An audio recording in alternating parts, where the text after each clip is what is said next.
You're welcome. Thank you for being there with me. Today we're talking about another ICO. Now, talking about RIPIO Credit Network. And RIPIO Credit Network is their timeline. They've been in business from 2013. Now they launched in Latin America as a Bitcoin payment platform under the name of Bitpagos. In the next year, they launched a digital wallet, and then they received 600,000 from investors like Tim Draper and the rest of them, and over the next year they received over $1 million from other investors also. So they've been doing business for a while, and they have a customer database of over 100,000 persons in Latin America. So what do they seek to do, and what they are doing? What they seek to do and what they want to do, currently they are offering loans to people, and what they seek to do, they want to bring this platform to the blockchain using smart contracts. So before we do that, let's talk about the drawbacks and the history of lending. Now, before the internet came, and even before banks came, our fathers have been giving loans to people, right? So what's the drawbacks? Let's say my father is giving loan to someone else. Now, there are no guarantees that that person is going to pay. He may come with a very sweet tone. He may come with a kind of perplexing situation. Please, I need help. I need to pay my son's or daughter's tuition fees. I need money to pay these medical bills. And my dad could be driven with sympathy. And he said, well, let me give this money to this person. After he's going to pay me. Okay, he gives this money to this person. The question is, this same person who said, please consider my plight. And by the time he says, please, sir, the time limit we agreed for you to pay this loan has expired. Where's my money? I have discovered most times that the borrower has a more louder voice. So some of them will go to the extent of saying, yeah, I've experienced something. Is it because maybe you borrowed them $1,000? They're going to say, is it because of $1,000? That is why I cannot hear word. That is why that is why you are always calling me. That is why you are you will not let me be. And you're like, what? When you came to collect this loan, you were like so humble. Why is it like this? So that is one of the problems of the traditional system of loans. So the banks came in. They said, okay, people put their money in savings, and because people trust the bank, anytime they can go there and collect their money. So for someone to put his money in savings account, he knows that though it's not putting on the long term like the long term deposit and the deposit account and the rest of them, he's putting the money there because first he does not want to have access to the money. Maybe some people save money and save and say, okay, I want to use this money. They save money from January. I want to use this money in December for something. So the bank can use the money, and the bank, most times there are rare cases of bank actually going down, declaring bankruptcy. So the bank can give this fellow who wants money some loans. So meaning the bank is using this guy's money. Where the drawbacks of the bank is that first, the bank gives a very low return on this person's money. So the bank is profiting from another person's money. And then the drawbacks of the bank again is they charge excess sometimes. Like there are some countries where banks charge 30 to 40% off as payback for the interest, which is not very, very good.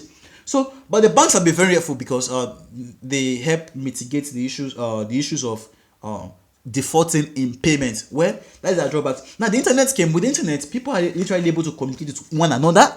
And to communicate with one another, they're able to do business, and commerce was taken to the website. So we now have e-commerce. Banks are taken to the internet. We now have e-banking. So everything is going on the internet. So education is going on the internet. Everything is going on the internet. So they now brought peer-to-peer lending system like the Lending Club. You have Prosper. You have many of them. So, but all these things have their own drawbacks. Number one, the drawbacks are the lender assumes all the risk. So it's just like a platform. So there is, if the person does not pay, there are little to no chances of actually recovering the money. Another issue is the risk evaluation process is very asymmetric. So it's not very, very detailed, and so that puts the lender at a very great risk. So another drawbacks of these platforms are that anytime they could shut down. Well, you already know the internet that a website can be taken off the server and you are not able to literally to access it. That's why the guys like the IPFers are trying to bring in a system here. When you put a content on the internet, it cannot be taken down because it's on the blockchain, so you can't take it down. So that is a very, very good one. So now let's talk about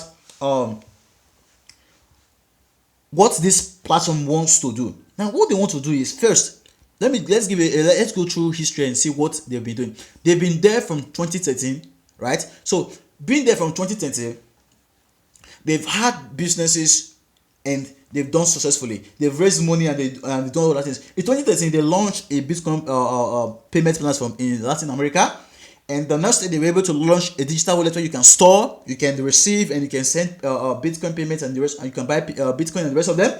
And later, they received investment funds from Team Draper and some of the rest of them. Team Draper is one of the investors in this project, and many others. And in 2017, they changed their name from Bitpagos to RIPIO. Now, the name of RIPIO, the RIPIO is a Spanish word that means grave. Now, they're talking about the foundation, where we've seen the benefits of obtaining loan. Now, there are also drawbacks of obtaining loan. So, what will these guys do with what will RIPIO do? Now, RIPIO, I will explain some terms in RIPIO. We have the borrower, we have the lender, then we have the wallet provider, then we have the scoring, the ID verifier, and then we'll have the scoring agent, we'll have the oracle, and then we'll have the cosigner, and then we'll have the credit exchange. Now let's talk about the borrower. The person who wants to borrow files an application, right? So him filing an application, there is a lender who has RIPIO credit network tokens, ROCN tokens in their wallet, and he's willing to provide this money, right? So what exists between them is what? The smart contract. So now, when this borrower files this this application, like you do in the bank, you file the papers and you say, okay, you draft a loan request and the rest of them. So what happens, like in the traditional system? The first thing that now happens is there is an ID verifier. Like in your normal traditional bank, you don't just go to the bank and say, oh, I want to take loan. That is why if you're not banking with a bank, it's hard to take loan from the bank. Yeah, you can't take a loan from a bank, you are not banking. Why? Because when you came to register for the bank, you registered with your ID, your social security number or identification number, and many other things, your driver license or anything that has to do with identity, you register with it, right? So, and even when you want to take a loan, there are certain additional requirements you must provide. And not only that, there are certain amounts of loan you want to take. Do we not only provide additional materials, you also provide many other stuff. So now, how will they do it in RIPIO Credit Network? How they will do it in RIPIO Credit Network is this: you file the application as a borrower, and the system verifies who you are. So there's an ID verifier to verify like, okay, this guy is not a scam. So it's not just something like Bitcoin where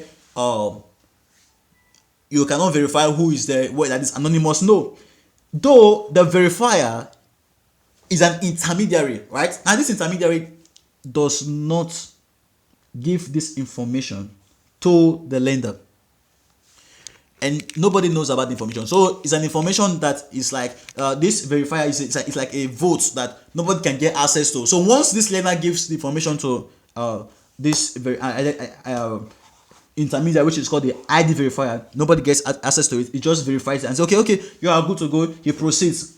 So then the next thing now comes with the scoring agent. Now the scoring agent is all these are in the smart contract. So the scoring agent checks he does a review on the reputation of this guy. Okay, let's see. He could pay back. He has a very good history of paying back. He has a bad history of paying back. Can this guy pay the money with all the information he has provided? Can he pay assess the level of the person, right? That's what he does. So then the third thing now comes with, there's an oracle in the system. The oracle says, okay, this guy is taking a loan. This guy is from Brazil and this guy is from America. Okay, because they are taking the loans in RCN tokens, so they calculate the exchange rate. So you don't necessarily have to go out of system. What's the exchange rate between the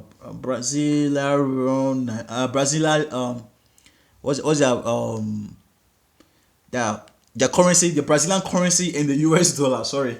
Then after that, he gives it to the system. Say, okay, this is how much will be given now. So he gives it out, and the next thing is the cosigner. The cosigner is like when you go to a bank and you go and collect a loan, they ask you, please bring a third party, which is a guarantor, to actually guarantee it. So it's not just enough that, okay, I'm dropping the collateral.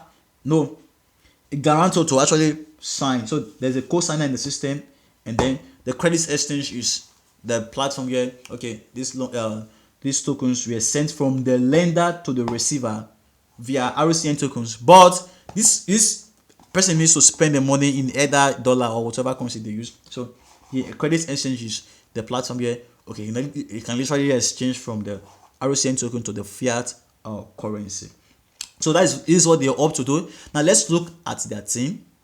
So this is their team, Sebastian Scenario. You can check them up, and why you should have confidence in this team is that they have very good advisors, and Team Draper is one of the investors in this project. So that is what this project is all about. The ICO is over, and if you want to invest, you make a very good decision to actually look into this thing. The way I'm saying it is going to change. It's going to change a lot of things. It's going to change a lot of things because I've looked at many platforms. Many platforms do not actually look into this. Most of them are like securing loans. Maybe there are other platforms where you want to take Bitcoin loans and just spend. No, this one is, how do my grandfather get loans, and not only get loans, can now use the loans on the traditional platform. And with this, I want to say a very thank you for being with me. And if there's any ICO you want me to cover, please feel free to reach back to me, and I will gladly do that. Thank you and bye.